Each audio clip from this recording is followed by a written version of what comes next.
Open world games have become the standard of gaming as of today. Over the past few years, almost all great AAA games, titles, and franchises have started adapting these standards as it has become kind of a must for the current gen gamers. I can't really blame them, because who wouldn't like to explore a digital fantasy world and escape reality for a bit? Therefore, almost all of the recent mainstream games titles have added to that feature to fully explore the game's environments. So, talking about the open world games, what game first pops right into anyone's mind? Yes, you and I both guessed it, Grand Theft Auto. GTA has set new standards to the open world games, granting the players to full freedom to roam and do activities apart from the story, to a point where the open world features has kind of become a whole new genre. Inspiring from the early GTA games, more and more open world games have been created in the past 2 decades, like Assassin's Creed, Saints Row, Far Cry, Crysis, Watch Dogs, and The Witcher, and much more. Out of the many major game titles out there, Watch Dogs takes a special place in this category, as it has been able to successfully deliver what the players needed every time with the least disappointments, and has successfully created a fantasy world for the players to live in each time as well.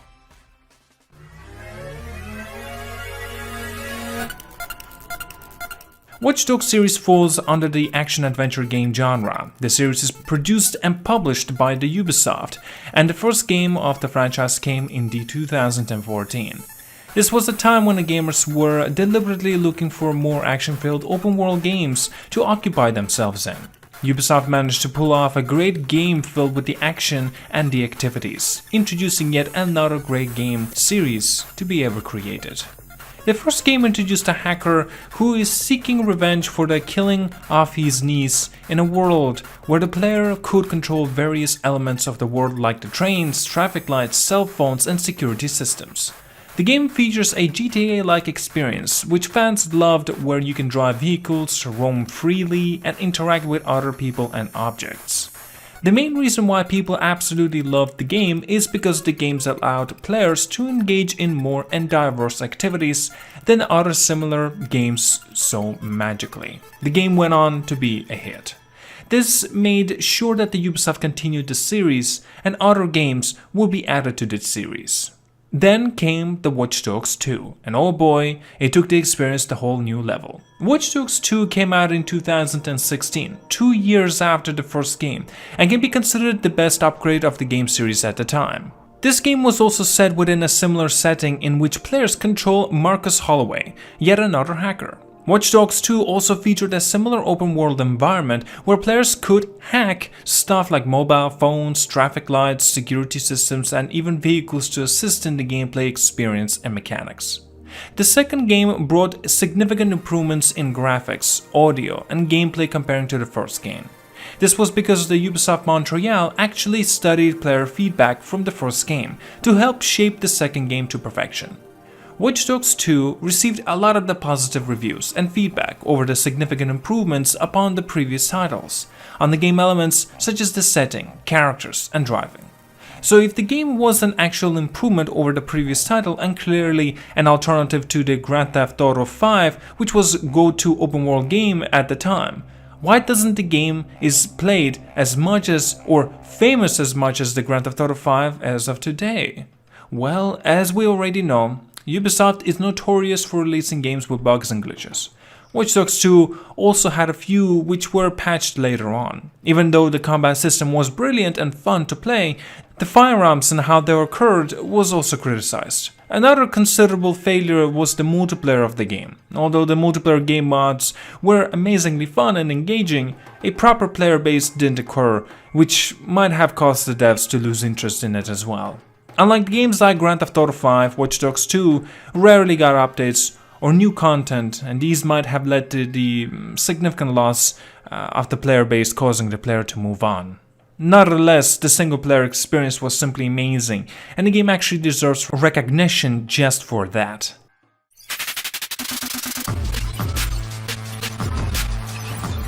Watch Dogs 2 took a gameplay experience one step further from its predecessor.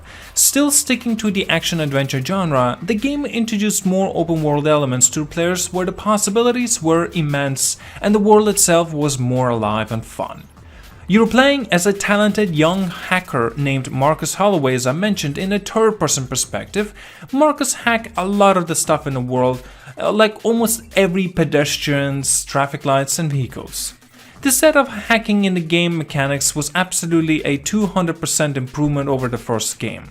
The first way you could hack from one another, a new skill system was also introduced. You can collect points, utilize them to upgrade Marcus's hacking abilities. For example, Marcus could actually hack into a single person phone to tap them or steal from them in the first levels of the skill tree, and could upgrade to the point where he could blow up multiple generators and cause blackouts. Personally, I think this is very good, creative and fun implementation of advancing the hacking system of the series.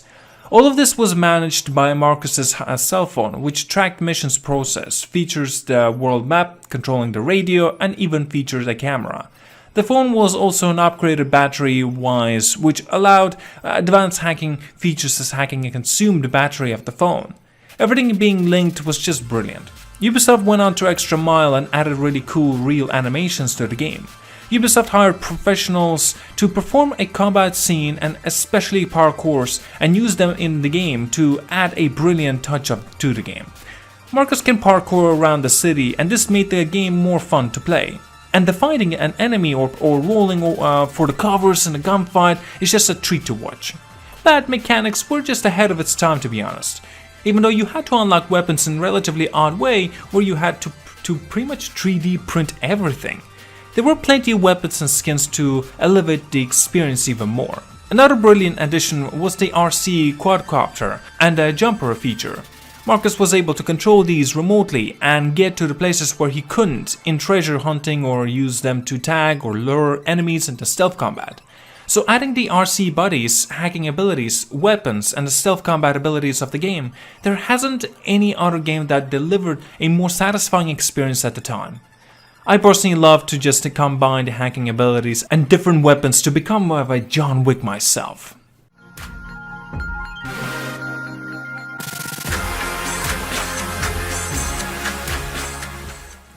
Before coming to the characters, let's talk about the worlds first.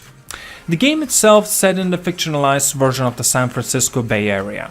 This world consists of 4 different areas: San Francisco, Oakland, Marin, and Silicon Valley, making the map more than twice as large as we have saw in the first Watch Dogs game. The game was set in a semi-futuristic time where most of the things are digitalized, and this made the game complement the hacking features and introduce an overall fun environment.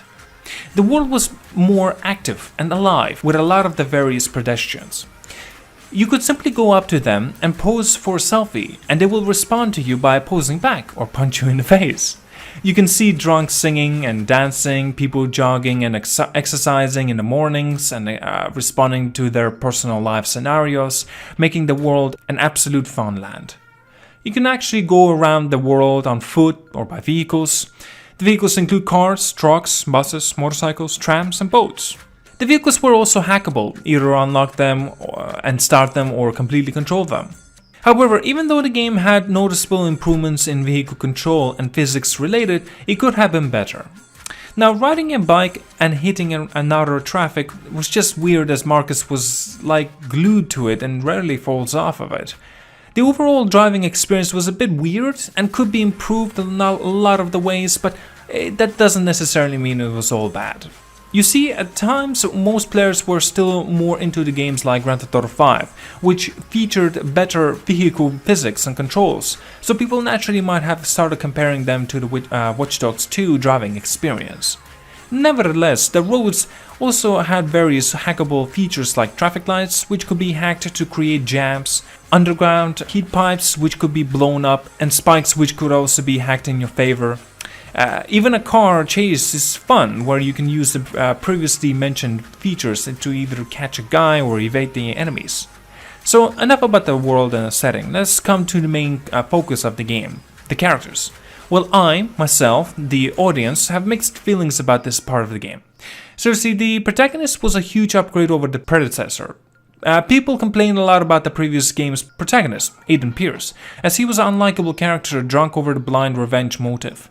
Watch Dogs 2 fixes this by introducing a very likable character who had a better positive spirit and more charisma, cracking a few cringy jokes as well. I absolutely love the characters as he makes the game even more fun to play. However, this also had one problem. You see, Marcus is a fun and good person, but it was a little odd how he goes on killing dozens of enemies and even cops in very violent combat scenarios, and keep on being a fun optimist. Joking in person he is. It is a little unsettling to most of the players and still not a heavily criticized fault of the game. It's not that hard to get behind, so when you do, the protagonist, Marcus, makes a hell of a good character best portrayed in the game. The second characters are also easily likable and interesting similarly. Marcus' ZDEyE crew in particular is really interesting, and Ubisoft has done really well with them too. Especially Wrench. I personally loved him, and he was actually pretty damn great character as well. The main antagonist is Dusan Nemec. Well, he isn't as flashy enemy as per se, and the character is really underdeveloped and not as influencing or even likable. But still, we all should cut Ubisoft some slack, because they have at least tried and made progress over the previous game. So coming to the plot. Trust me, Watch Dogs 2 is an underrated and really good game, so I really recommend you to go and try it, that is of course if you haven't yet. I won't try to spoil the story for you, but go through the overall story of the game. The game is set in a world where the government has taken over the privacy of the residents. The next generation of the CTOS, Central Operating System, is installed in the city of San Francisco. Now, this computer system connects every device together into a single system, creating a surveillance system for the government to trespass the privacy of the citizens. Marcus Holloway, a young talented hacker, joins the famous hacker group DedSec in a mission hacking down the CTOS 2.0. Then they go on exposing the crimes the company Bloom conducts, misusing the system, and is set on a mission bringing them down. I'll keep the rest of the details out though.